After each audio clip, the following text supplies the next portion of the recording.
राजस्थान सरकार की पंचायत राज और स्कूली शिक्षा मंत्री मदन दिलावर आज सीकर जिले के 1 दिवसीय दौरे पर हैं। सीकर जाते समय मंत्री दिलावर रेंगस के कान्हा होटल पर कुछ समय के लिए रुके और शिक्षाविद प्रदीप शर्मा से मुलाकात की। एनडीटीवी ने इसे खास बात करते हुए शिक्षकों के स्थानांतरण, पदोन्नति एवं शैक्षणिक कार्यों के अलावा अन्य कार्यों में सेवाएं देने वाले शिक्षकों के मुद्दे पर मंत्री खुलकर बोले। इसके बाद मंत्री दिलावर निकटवर्ती ग्राम पंचायत लाखनी पहुंचे और पंचायत की सभी सड़कों का निरीक्षण किया एवं सफाई व्यवस्था का जायजा लिया। इस दौरान वो हर वर्ग के मोहल्ले में जाकर लोगों से बात की और ग्राम पंचायत द्वारा किए जा रहे कार्यों की जानकारियाँ हासिल की। उनका विशेष जोर सफाई व्यवस्था पर लगा रहा। उन्होंने पूछा, सफाई कर्मचारी कब आते हैं, ट्रैक्टर कचरा उठाने के लिए आता है या नहीं। मंत्री महोदय को इतनी जल्दी सुबह अपने गांव में देखकर ग्रामवासी भी हैरान थे। लोगों को विश्वास से नहीं हो रहा था कि मंत्री एक छोटी सी गांव में इतनी सुबह जल्दी 7 बजे पहुंच सकते हैं। इस दौरान मंत्री महोदय ने बारिश की भी परवाह नहीं की। बारिश के मौसम में भीगते हुए सड़कों का जायजा लेते रहे। उन्होंने ग्रामवासियों को बताया कि सरकार हर पंचायत को सफाई व्यवस्था के लिए 1 लाख रुपए प्रति माह देती है। कांग्रेस के राज में बहुत नगण्य हुए हो तो पता नहीं, तो प्रमोशन हुए ही नहीं जी।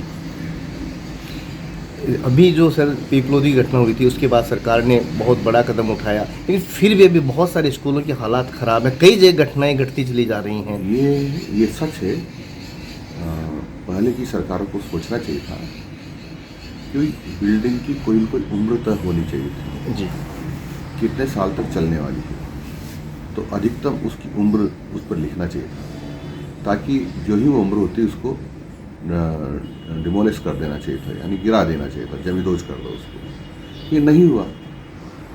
बहुत सालों से कई बिल्डिंग्स ऐसे ही जर्जर हैं। अब हमने तय किया है कि जो नई बिल्डिंग बनेगी उसके ऊपर उसकी एक्सपायरी डेट लिखेंगे जी, ताकि सरकारों को पता रहे कि कौन सी बिल्डिंग कब गिरानी है, उसी हिसाब से उसको बनाने की प्लानिंग हो। जो बिल्डिंग्स अभी हमारे पास खड़ी हैं उनके बारे में हमें आर्टिफिशियल इंटेलिजेंस एक्सपर्ट से राय ली है। उन्होंने कहा कि हम इसकी उम्र निकाल सकते हैं जी। तो उस पर भी एक्सपायरी डेट लिख देंगे, ताकि हमको पता रहेगा कि कब इसको जमींदोज करना है और उसी हिसाब से आगे का निर्माण होता रहेगा। ये नहीं हुआ, इसके कारण से प्रॉब्लम्स आई हैं।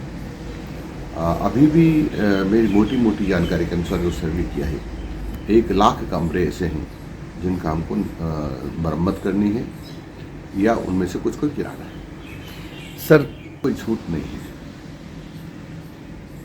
आम आदमी मेरी बात सुनकर आश्चर्य होगा जी।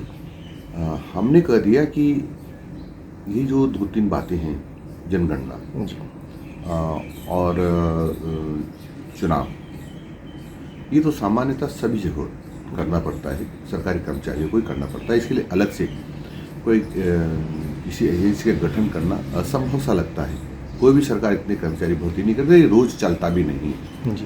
है ना। दूसरा है कि ये कहते कि हमको हर जानकारी देनी पड़ती है सरकार को मोबाइल से, बिल्कुल गलत बात है। हमने अधिकारियों को कहते हैं कि साला दर्पण को उपलब्ध जानकारी है, वो नीचे स्कूल से मांगोगे तो तुम्हारे खिलाफ कार्रवाई करेंगे जी। और हमने ऐसे शिक्षकों कहा हुआ है। यदि शिक्षक हमको लिख के देता है कि साला दर्पण को उपलब्ध जानकारी थी, फिर भी हमसे मांगी गई। ये भी कहते हैं कि हमको अटेंडेंस लेनी है। हाँ, अटेंडेंस लेना पड़ता है, लेकिन वो प्रार्थना के समय लो। यदि कोई अर्जेंट काम आता है तो आपका मोबाइल प्रिंसिपल के रूम में रखा हुआ है, जो आपका खाली पीरियड रहता है उसमें जाकर वो काम करना। इसलिए ये कहना कि मोबाइल नहीं ले जाएंगे या अनेक प्रकार के काम हम करते हैं तो इसलिए परेशानी होती है, बिल्कुल गलत बात है। सर तृतीय श्रेणी कोई इंतजार की जरूरत ही नहीं। 3rd ग्रेड ट्रांसफर्स के ट्रांसफर जिले के जिले में होते हैं। यदि जिले के बाहर होते तो उनकी वरीयता समाप्त हो जाती है ना? और इसलिए जिले के जिले में करने में पाबंदी नहीं है, उनके जिले के बाहर ट्रांसफर होते ही नहीं। तो फिर इस पे राजनीति क्यों हो रही है? फिर भी माननीय मुख्यमंत्री इस पर विचार करो। यदि कोई न कोई वो निर्णय करते तो हम उनके आदेश की पालना करें। सर क्या नया दिमाग में चल रहा है, क्या शिक्षा में नयापन लाना चाह रहे हैं, जो नई चीज़ हमारे साथ शेयर करना हमको चाह रहे हैं? कुछ नहीं करना है शिक्षा में, हमको तो गुणवत्तापूर्वक शिक्षा देनी है, संस्कार युक्त शिक्षा देनी है, इसमें सब हो जाएगा।